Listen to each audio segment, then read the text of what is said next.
Well, for more on this, Giovanni Ferri joins us now from Rome. He's a professor of economics at LUMSA University.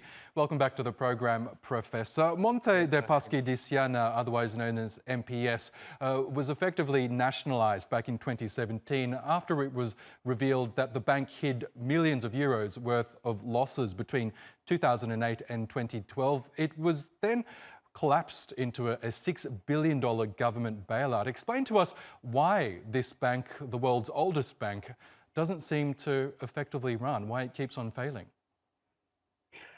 Well, the problem for Italian banks in general and for MPS in particular was that 10 years ago, the economy went into a downward spiral, the Italian economy, and when you have a crisis in the economy, a macroeconomic crisis, then the banks will suffer.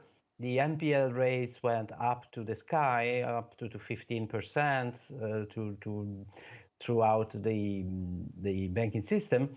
And on top of that, MPS had made a very hazardous M&A.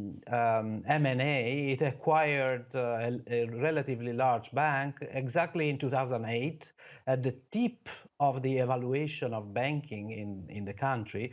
So it was overexposed. And that's why MPS has been at the forefront of the weakest banks in the country. But the problem is more generalized. Yes, and with thousands of jobs on the line, Operazione Monte Paschi, as it's become known, is now a battleground in Italian politics. We've got one side of the coalition government headed by the former ECB President Mario Draghi really pushing for reforms. Others are saying perhaps it should be allowed to fail. What's your opinion? Does the government need to bail out MPS yet again, or should it be allowed to collapse once and for all? Well, I think the situation has changed with respect to 10 years ago, and even with respect to 5 years ago. Now, with the pandemic and the macroeconomic situation has totally changed. The country is rapidly recovering from the trough that it suffered with the pandemic in 2020. So we had more than 6% GDP growth in 2021, and the expected rate of growth of GDP in 2022 is above 4%. With the election, the reappointment of Mr. Mattarella as president of the Italian Republic and Mr. Draghi being in charge for at least one additional year, possibly there are rumors about his possible continuation after the elections that Italy will hold in 2023.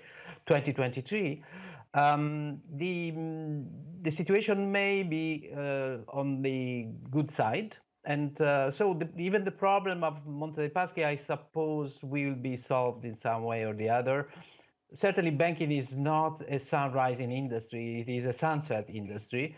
Banks will have to change and innovate their products, and MPS will have to change.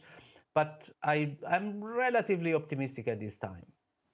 Okay, Professor Giovanni Ferri, we will have to leave it there, but thank you again for joining us on Money Talks. Thank you.